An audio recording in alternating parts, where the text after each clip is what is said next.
हाँ जी, सभी को मेरा नमस्कार। मेरा नाम आज़ाद भगत सिंह है। आज से हम एक नए सब्जेक्ट जिसका नाम है कंप्यूटर साइंस, जो कि सीबीएसई के कैरिकुलम में है, उसकी एक नई सीरीज स्टार्ट करने जा रहे हैं।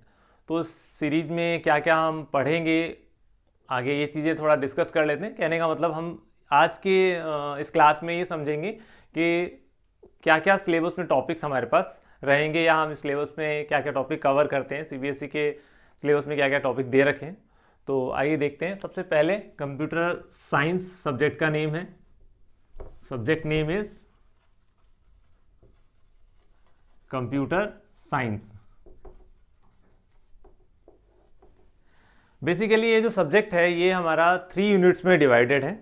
तो इसमें फर्स्ट यूनिट है हमारा यूनिट 1। मैं बात कर रहा हूँ सेशन 2023 के लिए, 2022 एंड 23 के लिए सेशन की बात कर रहा हूँ मैं। फर्स्ट यूनिट है हमारा कंप्यूटर सिस्टम एंड ऑर्गेनाइजेशन। जो हमारा फर्स्ट यूनिट है that is computer system and organisation. अब यहाँ पर हम इसमें कौन कौन से टॉपिक्स ऐसे होंगे जो हम पढ़ेंगे, कंप्यूटर सिस्टम एंड ऑर्गेनाइजेशन में कौन कौन से टॉपिक हम पढ़ेंगे। फर्स्ट टॉपिक होगा हमारा basics of computer. Second topic basics of computer में हम लोग जानते हैं क्या क्या क्या चीज़ें आएंगी, जैसे कि कंप्यूटर का सॉफ्टवेयर है, कंप्यूटर का हार्डवेयर है, कंप्यूटर का जो यूनिट्स होती हैं, कंप्यूटर की जो यूनिट्स होती हैं लाइक कंट्रोल यूनिट है, सीपीयू है, सीपीयू होता है, और एएलयू होता है, मतलब arithmetic and logical unit, central processing unit, CPU आपने बहुत अच्छे से सुना होगा। तो इस तरीके के ब्लॉक डायग्राम के फॉर्म में पहले हम थोड़ा स्टडी करेंगे और फिर उसको डिटेल में समझेंगे कौन कौन से यूनिट्स क्या क्या काम करते हैं, क्या क्या सॉफ्टवेयर और हार्डवेयर क्या होता है, इनमें डिफरेंस क्या होता है, जो बेसिक्स है वो वाली बात हो जाती है यहाँ पे। देन सेकंड जो हमारा टॉपिक हम समझेंगे यहाँ पर वो हो जाएगा सॉफ्टवेयर्स, या मैं कहूँ types of softwares, types of softwares.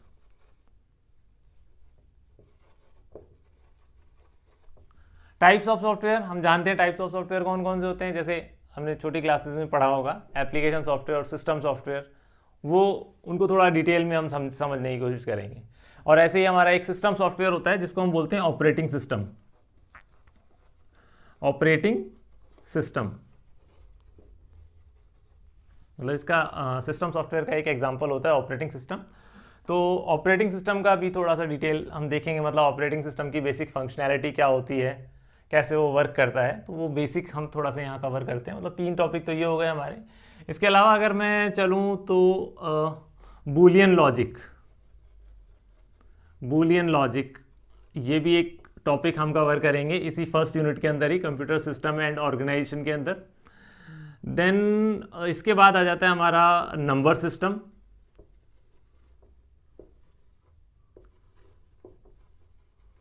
Boolean logic में हम क्या पढ़ते हैं, बूलियन लॉजिक में जैसे आप थोड़ा सा सेकेंड यूनिट पर भी जाओगे उससे भी रिलेट करेगा ये, पर बेसिकली अगर हम देखें तो यहाँ बूलियन लॉजिक में हम कुछ लॉजिक गेट्स के बारे में बात करते हैं, जैसे एंड और नॉट और नैंड, इनका जो यूज़ होता है, ये कैसे बनाए, कैसे बनते हैं, इनका बेसिक स्ट्रक्चर क्या है, इंटरनल स्ट्रक्चर क्या है ना, और इनकी ट्रुथ टेबल क्या होती है, वो थोड़ा सा हम यहाँ समझते हैं। उसके बाद होता है नंबर सिस्टम। नंबर सिस्टम में binary number system, octal number system, decimal number system and hexadecimal number system. अब ये सारे नंबर सिस्टम हम पढ़ेंगे। इन नंबर सिस्टम के अंदर क्या कितने सिंबल्स होते हैं, इनका बेस क्या होता है, ये थोड़ा सा डिटेल में पढ़ेंगे। इसके बाद इसका कन्वर्जन, एक नंबर सिस्टम से दूसरे नंबर सिस्टम में हम वैल्यू को कैसे कन्वर्ट करते हैं, वो थोड़ा सा हम देखते हैं नंबर सिस्टम वाले पार्ट में। और इसके अलावा हम पढ़ते हैं encoding scheme, encoding scheme. Encoding scheme के अंदर जैसे आप पढ़ेंगे कि हम कंप्यूटर में बेसिकली कौन सी एनकोडिंग स्कीम यूज़ करते हैं, लाइक आस्की कैरेक्टर्स हम यूज़ करते हैं, यूनिकोड्स यूज़ करते हैं। तो उसका थोड़ा सा डिटेल हम यहाँ पर समझने की कोशिश करेंगे। तो फर्स्ट होगा हमारा यूनिट जो जिसका नेम क्या है, कंप्यूटर सिस्टम एंड ऑर्गेनाइजेशन, जिसमें आप basics of computer, types of software, operating system, Boolean logic, number system and encoding schemes की बात करते हैं। सेकंड जो यूनिट है हमारा, यूनिट सेकंड, ये हमारे पूरे सिलेबस का एक तरह से मैं कहूँ अगर कि इस पूरे सिलेबस की जान है ये, कि ये सबसे बड़ा लॉजिक, सबसे बड़ा हमारा यूनिट भी यही है। और इसमें जो हम कंप्यूटर प्रोग्रामिंग लैंग्वेज सीखेंगे पाइथन इसी यूनिट के अंदर आएगा। और सब मार्किंग स्कीम के अकॉर्डिंग अगर जब मैं बात करूँगा आपसे, तो सबसे ज़्यादा मार्क्स भी, सबसे ज़्यादा वेटेज भी हमारे सेकंड यूनिट की ही होती है। ठीक है, तो इस यूनिट का नेम है हमारे computational thinking, computational thinking and programming.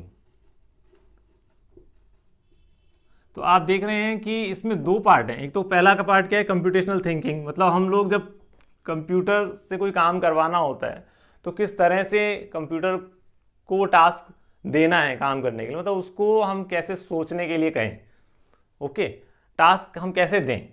और प्रोग्रामिंग में मतलब हम उस कंप्यूटर से जब हम टास्क करवाएंगे तो किस तरह से हम अपना काम करवा सकते हैं, क्या क्या इंस्ट्रक्शन हम दे सकते हैं, या उस पर्टिकुलर प्रोग्राम को कैसे हम एनालाइज करके दिखा सकते हैं ऐसे लेमैन को, एक कॉमन पर्सन को, जिसको वो लॉजिक भी समझ में आ जाए। ठीक है, तो उस तरीके की बातें हम करते हैं कंप्यूटेशनल थिंकिंग में। और प्रोग्रामिंग की वाला पार्ट जो है, प्रोग्रामिंग के लिए तो मैंने आपको बताया है कि हम यहाँ एक programming language, computer programming language use करेंगे, दैट इज पाइथन। ओके, तो फर्स्ट जो हमारा टॉपिक होगा, मैंने बोला कंप्यूटेशनल थिंकिंग है, तो इसके अंदर फर्स्ट टॉपिक हमारा क्या होगा, algorithm and flow chart. Algorithm and flow chart, जिसमें हम ये समझेंगे कि कोई प्रोग्राम, कोई आपको प्रॉब्लम मिली, उस प्रॉब्लम का सॉल्यूशन आपने सोच लिया कि ये सॉल्यूशन होना चाहिए, लेकिन उस सॉल्यूशन को अगर आपको कहा जाए कि लिख कर बताओ हमें, तो टेक्सचुअल फॉर्म में आप कैसे लिखोगे, एल्गोरिदम के अंदर।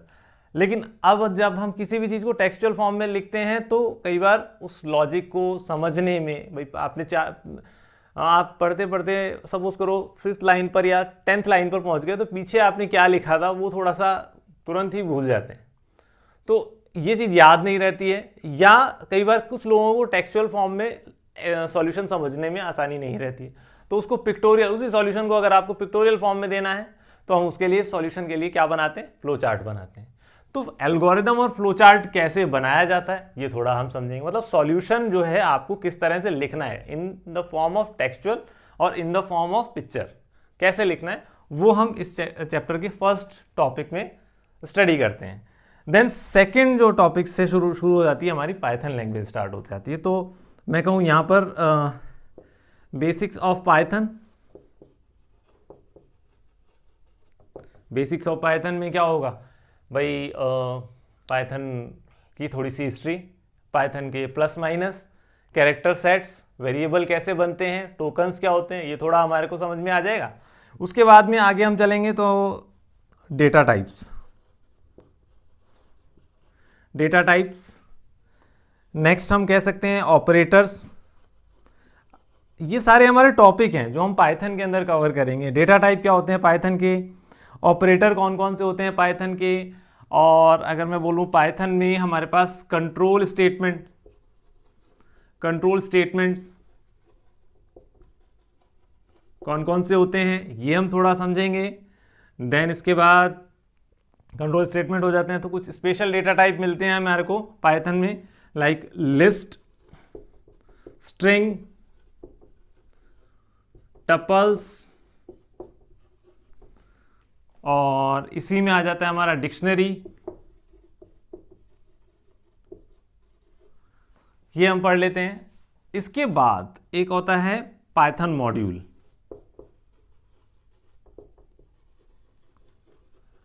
ये हम समझेंगे। ठीक है, पाइथन मॉड्यूल की जब पाइथन मॉड्यूल्स की जब हम बात करते हैं तो उसके अंदर की भाई हमारे पास कुछ ऐसे फंक्शंस ऑलरेडी क्रिएटेड हैं, वो फंक्शंस कौन सी, पाइथन की लाइब्रेरी में बने हुए होते हैं। पाइथन की लाइब्रेरी में बने हुए होते हैं, तो इन लाइब्रेरीज को कैसे इंपोर्ट किया जाता है और उनके साथ हमारे को कौन कौन से फंक्शन मिलते हैं, उनको कैसे यूज़ किया जाता है, क्या क्या यूज़ करने का तरीका है, आउटपुट क्या आएगा, ये थोड़ा सा हम पाइथन मॉड्यूल वाले टॉपिक में समझने की कोशिश करते हैं। नेक्स्ट, इसके बाद अगर मैं बोलूँ जो हमारा थर्ड यूनिट है, थोड़ा सा इजी ही यूनिट है। इसमें है हमारे पास यूनिट थर्ड में society, law and ethics. Society, law and ethics की बात करते हैं हम यहाँ पर। सोसाइटी, लॉ एंड एथिक्स में अगर मैं बात करता हूं तो डेटा प्रोटेक्शन की बात आ जाती है।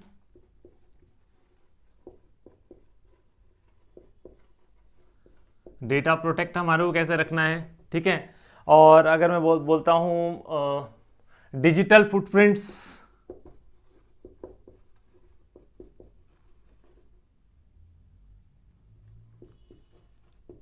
ये क्या होते हैं, कैसे इनके थ्रू हम अपना वर्क करते हैं।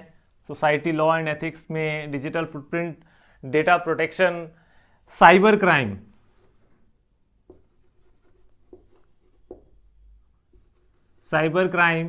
एंड इन क्राइम से safety, cyber crime and safety. And अगर मैं बोलूं लास्ट जो हमारा टॉपिक इस यूनिट का हो सकता है, that is IT act. Information technology जो हमारा एक्ट बना था, वो उसका थोड़ा सा ब्रीफ इंट्रोडक्शन हमारे को यहाँ पर मिलता है। तो ये कुछ टॉपिक आपको मैंने एक्सप्लेन किए कि मैंने बताया आपको कंप्यूटर साइंस जो सब्जेक्ट है आपका सीबीएसई के कैरिकुलम में, उसमें 3 यूनिट्स है, यूनिट 1, यूनिट 2 और यूनिट 3। यूनिट 1 का नेम है computer system and organisation, unit 2 में कंप्यूटेशनल थिंकिंग और सोसाइटी, लॉ एंड एथिक्स।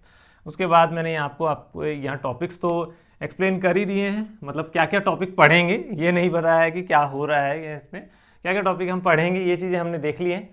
अब बात आती है एग्जाम पॉइंट ऑफ व्यू से सोचें तो टोटल हमारा ये 70 + 30 = 100 का मार्क्स का पेपर है। 70 मतलब थ्योरी का है और 30 हमारा प्रैक्टिकल का है। तो अब बात करते हैं कि 70 का जो थ्योरी वाला पार्ट है वो कैसे डिवाइडेड है, मतलब यूनिट 1 में कैसे है, यूनिट 2 में कैसे है और यूनिट 3 में कैसे है। तो यूनिट 1 में अगर मैं बात करता हूँ तो यूनिट 1 का जो वेटेज है टोटल 10 मार्क्स का है।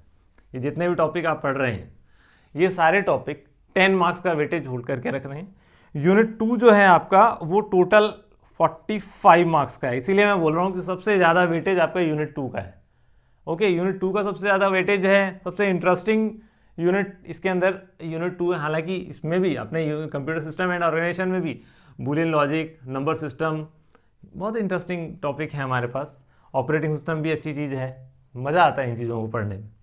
45 मार्क्स का ये हो गया, 10 मार्क्स का यहाँ हमारे फर्स्ट यूनिट हो गया। तो अब हमारे बचे कितने, 15 मार्क्स। तो 15 मार्क्स के लिए हैं यूनिट नंबर 3 के लिए। तो इस तरह से हमने देखा 45 + 15 60, 60 + 10 70। तो हमने देखा कि टोटल जो 70 मार्क्स का बाइफर्केशन किस तरह से हमने 3 यूनिट में हमारे सीबीएसई ने किया हुआ है। तो ये था आज की क्लास का मतलब हमारे सब्जेक्ट का सिलेबस का ओवरव्यू। तो उम्मीद करता हूँ कि आप लोगों को समझ में आया होगा जो मैं बताना चाह रहा था, और इन्हीं चीज़ों पर स्टार्ट करेंगे। नेक्स्ट क्लास से हम देखेंगे, मैं जहाँ तक है यूनिट 2 से स्टार्ट करूँगा एक बार, ताकि थोड़ा इंटरेस्ट बनता है पाइथन प्रोग्रामिंग हम लोग स्टार्ट करें। तो आज के लिए इतना ही। Thank you very much, have a nice day.